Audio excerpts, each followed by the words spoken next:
Sejak awal, semangat pendeta Batak dalam pekabaran Injil sangat tinggi. Menurut Amang, apa yang melatar belakangi hal ini? Ya, pada awalnya kita Gereja HKBP sangat sadar dan menghayati bahwa HKBP itu ada, tumbuh karena pekabaran Injil. Bahwa ada para misionaris yang datang dari jauh, dari Eropa, dari Jerman, datang ke tanah Batak untuk memperkenalkan Kristus kepada nenek moyang kita. Karena itu pendeta-pendeta Batak di masa awal merasa bahwa pekabaran Injil itu adalah hutang kita.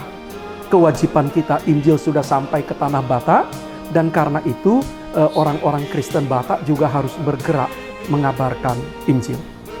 Nah, tapi dalam perkembangan sejarah kemudian semangat mengabarkan Injil atau sending itu memudar.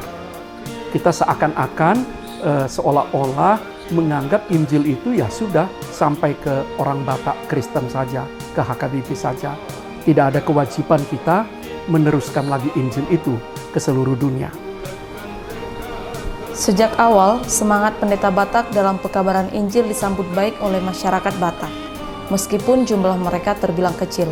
Menurut Amang, apa yang melatar belakangi keterbukaan masyarakat Batak pada saat itu?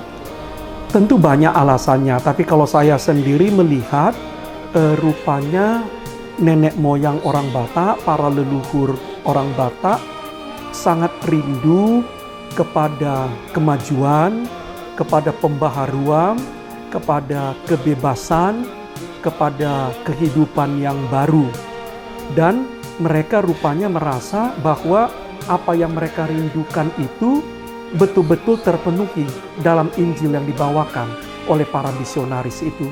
Jadi seakan-akan klop antara kerinduan hati yang paling dalam dari leluhur orang Batak itu akan kemajuan, akan pembaharuan, akan kebebasan dengan Injil yang dibawa oleh para misionaris. Sending Batak itu diteruskan oleh HKBP sampai saat ini, yang ditandai dengan berdirinya Departemen Sending HKBP yang sekarang kita kenal dengan Biro Pekabaran Injil HKBP. Menurut pengamatan kami, jemaat masih antusias menopang gerakan sending, tetapi gerakan sending HKBP sendiri kurang bergaung kira-kira 30 tahun terakhir ini. Bagaimana menurut Bapak? Siapakah yang sebenarnya bertanggung jawab atas tugas pengabaran Injil? Ya, dengan besar hati kita harus mengakui bahwa dalam beberapa dekade atau berapa puluh tahun terakhir, terutama pasca konflik besar HKBP, semangat pekabaran Injil atau semangat sending HKBP itu menurun, sehingga HKBP lebih banyak hanya sibuk di dalam dirinya, mengurus dirinya, dan lupa dia dipanggil Tuhan untuk keluar. Nah, itu tentu harus kita akui dengan besar hati. Pernah memang di satu masa semangat mengabarkan Injil itu memudar, dan tentu itu hutang yang harus dibayar. Pekabaran Injil merupakan salah satu amanat agung Yesus Kristus. Bagaimana dan langkah-langkah apa yang harus dilakukan HKBP supaya amanat agung ini lebih bergelora bagi HKBP daripada sukses, ya, Mang? Ya, pertama-tama amanat agung mengabarkan Injil itu kan paling sedikit kita temukan dalam Alkitab kan dalam 3 teks. Yang pertama yang sangat familiar, Matius 28 ayat 18-20 yang mengatakan, "Kepadaku telah diberikan segala kuasa di sorga dan di bumi, sebab itu pergilah ke seluruh dunia, kabarkanlah Injil, jadikanlah segala bangsa muridku, ajarlah mereka melakukan segala sesuatu yang kuperintahkan padamu, dan ketahuilah aku menyertai kamu sampai akhir zaman." Itulah yang selalu dianggap amanat agung. Nah, tapi sebetulnya kan kita juga punya amanat agung pekabaran Injil yang lain, yang kedua. Misalnya Lukas 4 ayat 18-19, ketika Yesus mengatakan bahwa kepadanya telah diberikan segala kuasa, diberikan Roh Kudus untuk memberitakan pembebasan, untuk memberitakan keadilan, untuk mengabarkan Injil keadilan sosial itu. Nah, satu lagi amanat agung pekabaran Injil yang Markus 16 ayat 15 ketika Yesus berkata, "Pergilah, kabarkanlah Injil kepada segala makhluk." Jadi artinya bukan hanya manusia, tapi seluruh makhluk, bumi, alam ciptaan ini juga menerima Injil itu. Nah, HKBP mengamini 3 amanat agung pekabaran Injil itu. Nah, bagaimana kita mengaplikasikannya? Nah, itulah pekerjaan yang dilakukan HKBP. Dan kita melihat jubileum 125 tahun Zending ini momentum membangkitkan kembali semangat melaksanakan amanat agung pekabaran Injil itu.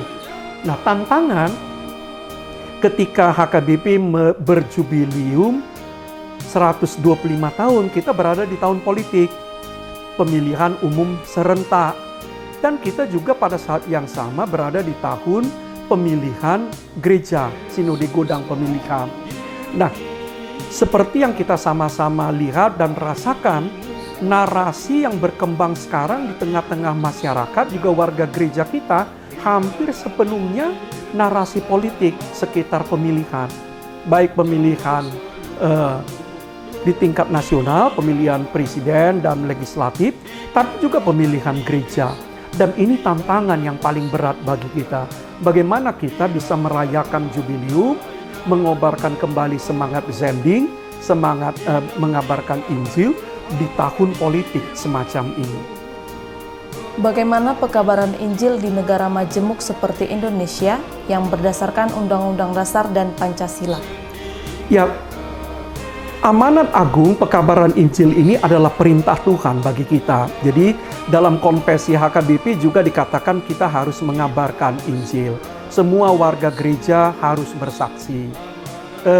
Aturan gereja kita juga mengatakan salah satu tugas suruhan misi kita adalah mengabarkan Injil kepada yang belum mengenal Kristus dan juga yang sudah menjauh dari gereja.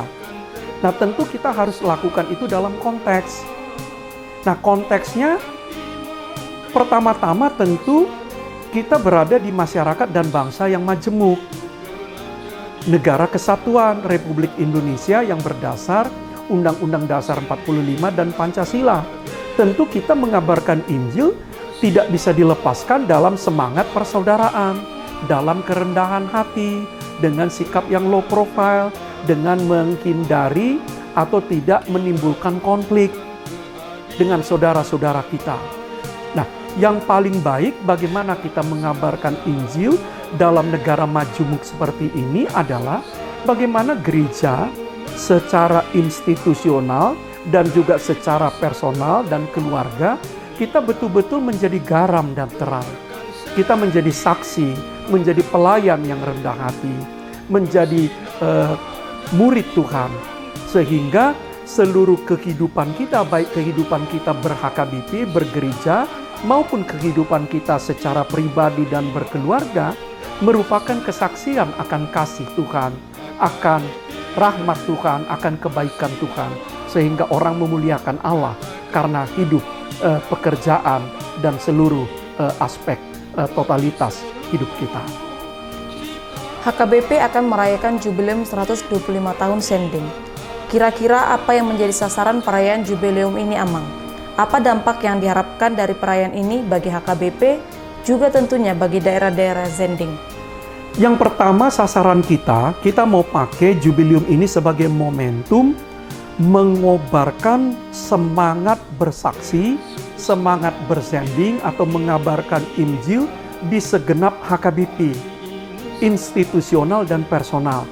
Nah, selama ini agak ada anggapan seolah-olah yang bertugas mengabarkan Injil itu hanya kantor pusat, lebih spesifik lagi Biro Sending, Biro Pekabaran Injil.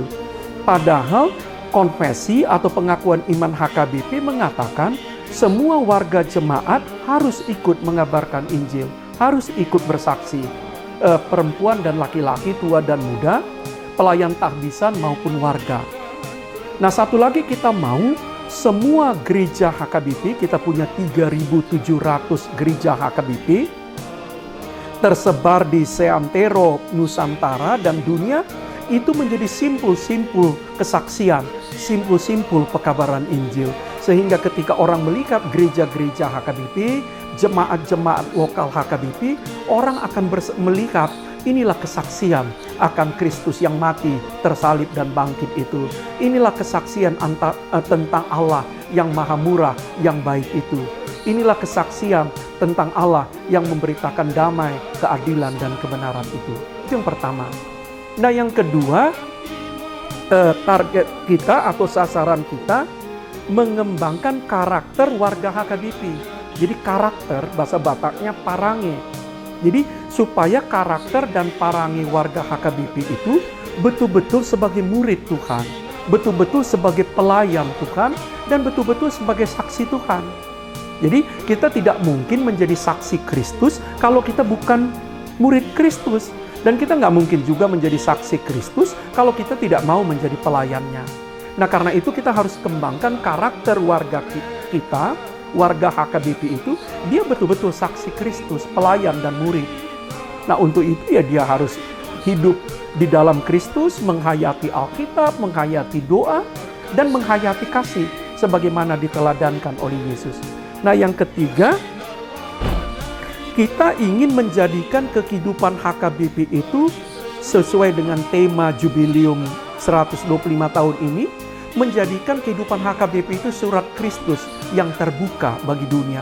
Jadi dikatakan kan kamu adalah surat Kristus. Artinya ketika melihat kita personal atau institusional, melihat HKBP, orang bisa membaca pesan-pesan Kristus di dalamnya. Nah, 3 itulah target atau tujuan kita. Pekabaran Injil membutuhkan topangan dari berbagai pihak agar dapat berjalan dengan baik. Apa saja yang dibutuhkan di daerah-daerah sending sekarang, Amang? Apa yang harus dipersiapkan para pelayan dan misionaris yang diutus HKBP ke daerah sending tersebut? Artinya gereja HKBP baik di level Hatopan, level distrik, maupun kuria, dia harus betul-betul membackup, menjadi tulang punggung, menjadi penopang dari gerakan pekabaran Injil. Jadi kita tidak mungkin menyuruh pelayan-pelayan kita atau warga jemaat kita pergi mengabarkan Injil tanpa dukungan, topakan, dan perlindungan dari HKBP, baik level Hatopan, distrik, maupun kuria. Baik dari segi sumber daya, organisasi, jaringan, juga dana. Jadi itu yang pertama. Yang kedua, tentu kita juga harus mempersiapkan dan membekali pelayan-pelayan HKBP untuk kembali memiliki mental yang sangat kuat sebagai misionaris atau pekabaran Injil.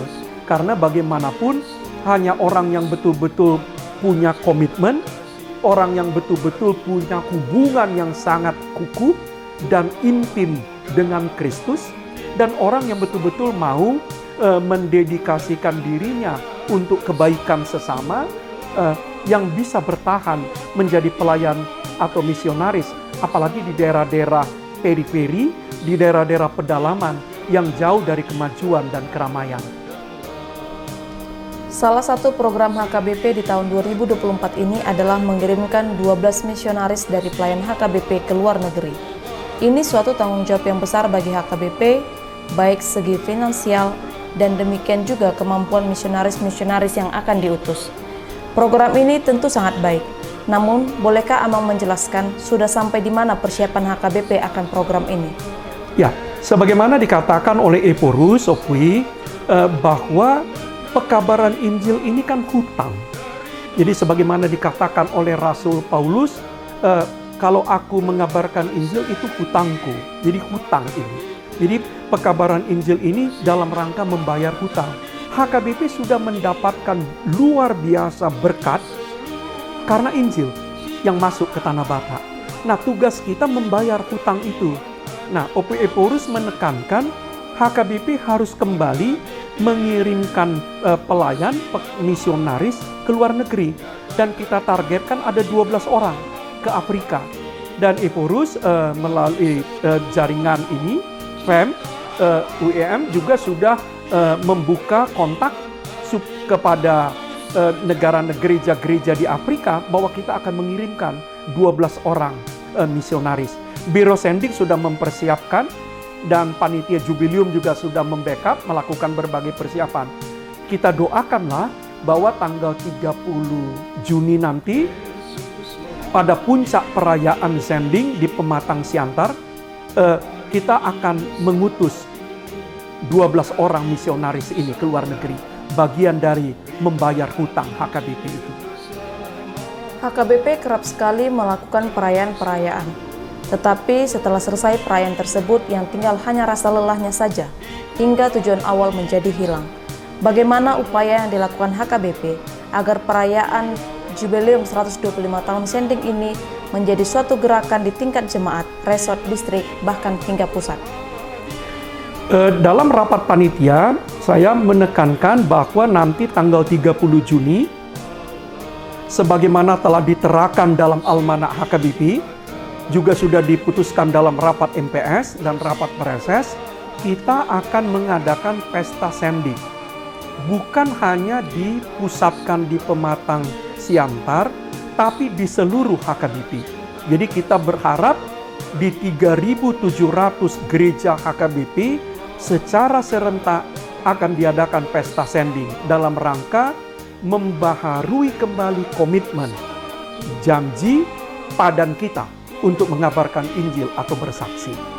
Tetapi tanggal 30 Juni itu puncak perayaannya. Kita harapkan, dan itu yang sedang kami lakukan sekarang, supaya sebelum sampai 30 Juni kita mengadakan berbagai kegiatan dalam rangka membangun dan menghidupkan kembali, menyegarkan kembali semangat bersending ini. Supaya seperti yang Neti katakan tadi, ini tidak tinggal seremoni. Habis seremoni kembali seperti biasa. Kita mau bahwa sesudah perayaan sending ini, semangat bersending itu kembali bangkit di huria-huria. Jadi bukan kembali bangkit di distrik-distrik, dan kembali bangkit juga di level Hatopan.